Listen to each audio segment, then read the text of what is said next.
یہ gold Smith جس نے شکار کیا تازہ عمران خان ایک ابھرتی ہوئی شے تھا، امیدیں وابستہ ہو رہی تھی، پہلے ہی سے ایک ہیرو کی شکل میں تھا، وہ اسلام کی بات کرنے چلا تھا، وہ اپنے کلچر کی بات کرنے چلا تھا۔ گولڈ سمتھ 5 کروڑ پاؤنڈ تو پہلی سلامی ملنے والی ہے، یہ قیمت کس سے کی دی جا رہی ہے؟ غور کیجئے، اگر وہ سارا سازشی کردار جو یہود کا ہے وہ سامنے ہو تو ہر شے آپ کے سامنے بالکل ٹرانسپیرنٹ نظر آئے گی، آپ دیکھ سکتے ہیں کہ اصل میں ہو کیا رہا ہے، جس کا شکار ابھی آپ کا عمران خان بھی ہو گیا ہے۔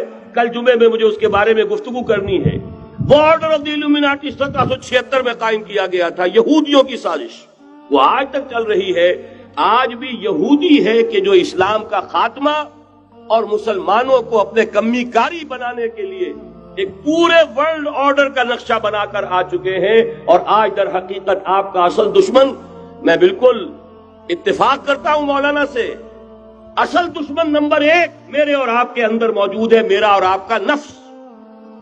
اصل دشمن یہ ہے، نفس ما ہم کم طرف فرعون نیست لیکن اورا عون ایرا عون نیست۔ اور دوسرا خارجی دشمن سب سے بڑا یہودی، لیکن یہ کہ اس وقت کے اور اس وقت کے حالات میں ایک بڑا فرق واقع ہوا ہے۔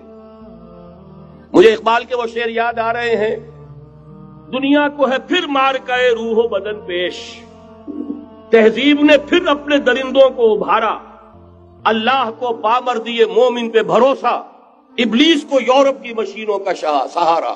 وہی تاریخ ستیزہ کار رہا ہے ازل سے تا امروز، چراغ مصطفی سے شرار بولہبی، تو دنیا کو ہے پھر مار کے روح و بدن پیش، تہذیب نے پھر اپنے درندوں کو ابھارا، اللہ کو پامر دیے مومن پہ بھروسہ، ابلیس کو یورپ کی مشینوں کا سہارا۔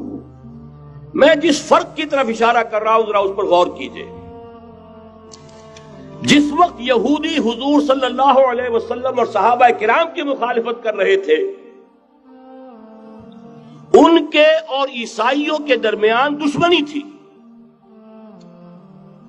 وقالت اليہود لیست النصارى علی شیء وقالت النصارى لیست اليہود علی شیء، ان میں آپس میں سانپ اور نیولے کا بیر تھا اس وقت، جبکہ نبی اکرم صلی اللہ علیہ وسلم کے ساتھ یہود کی یہ کشاکش جاری تھی۔ یہی وجہ ہے کہ آپ کو معلوم ہے کہ قرآن مجید کہتا ہے کہ بدترین دشمن تمام انسانوں میں اہل ایمان کے وہ یہود ہیں، اور قریب ترین اگر کسی کو پاؤ گے دوستی میں مسلمانوں کے تو وہ نصارہ ہے۔ سورہ مائدہ کی آیت ہے، وَلَتَجِدَنَّ أَشَدَّ النَّاسِ عَدَاوَةً لِلَّذِينَ آمَنُوا الْيَهُودَ وَلَتَجِدَنَّ أَقْرَبَهُمْ لِلَّذِينَ آمَنُوا مَوَدَّةً لِلَّذِينَ آمَنُوا الَّذِينَ قَالُوا إِنَّا نَصَارَى۔ اس وقت صورتحال یہ تھی۔ آج زمین و آسمان کا فرق واقع ہو چکا ہے، آج یہودی عیسائی پر مسلط ہو چکا، یہودیوں نے پورا عالم عیسائیت فتح کر لیا ہے، آج پورا عالم عیسائیت یہودیت کا اعلی کار بن چکا ہے۔ چنانچہ پہلے تو ایک ہی بات تھی، یہ تو تقریباً 300-400 سال قبل ہو چکا، کہ west white Anglo Saxon Protestants یہ تو اعلی کار بن گئے تھے آج سے صدیوں پہلے، انہی کے ذریعے سے یورپ کے اندر انہوں نے سود کی اجازت حاصل کی، انہی کے ذریعے سے یہ ساری فحاشی اور یہ ساری اریانی کا جو بازار گرم کیا، یہ در حقیقت آزاد خیالی، لبرلزم، حریت فکر، حریت عمل، میں آزاد ہوں، میں ننگا جانا چاہتا ہوں بازار میں، آپ کون ہوتے روکنے والے؟ آپ اپنی آنکھیں بند کر لیں، ہم آزاد ہیں، ہم 2 مرد ہیں، شادی کرنا چاہتے ہیں، شوہر اور بیوی کی حیثیت سے رہنا چاہتے ہیں، آپ کون اعتراض کرنے والے؟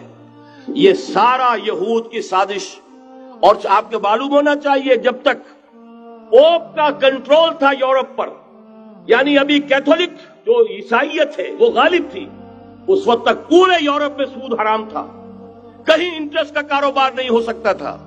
یہ پروٹیسٹنٹس کے ذریعے سے اس کی اجازت حاصل کی، نتیجہ یہ نکلا، علامہ اقبال شاعر مشرق اس صدی کے آغاز میں گیا تھا یورپ، اور وہاں جا کر اس نے دیکھ لیا تھا فرنگ کی رگے جہاں پنجے یہود میں ہے۔ معاشی اعتبار سے یہودیوں نے پورے یورپ کے اوپر اپنا تسلط قائم کر لیا تھا، اور یہ یہودی کون تھے؟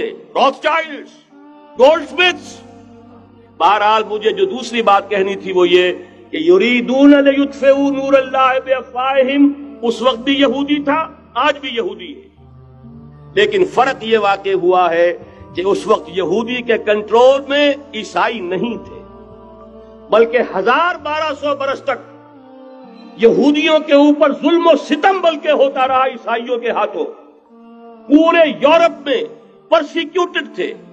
انہیں اگر کہیں سہارا ملا مسلمانوں کے ذریعے سے اسپین میں ملا ہے۔ بن گوریان نے خود لکھا اپنی کتاب میں کہ ڈیورنگ دی ڈائسپورا، یہ ہمارا جو انتشار کا دور ہے سن 70 عیسوی سے جو شروع ہوا تھا، اس ڈائسپورا کے دوران our golden period is the period of Christian Spain، ہمارا سنہری دور وہی ہے جو مسلمان ہسپانیہ کا دور ہے۔ انہیں آرام ملا، انہیں پروٹیکشن ملی، انہیں عیش ملے، اور وہیں سے انہوں نے عیسائیت کے اندر نقب لگا کر اور وہاں سے اپنے راستے پیدا کیے۔ اور دوسرا کام یہ کیا، عیسائیوں کی عداوت کا رخ اپنی بجائے مسلمانوں کی طرف کر۔ یا رب فاجمعنی بكل الصحب والأحباب واكتب لنا أن ندخل الجنات بالريان۔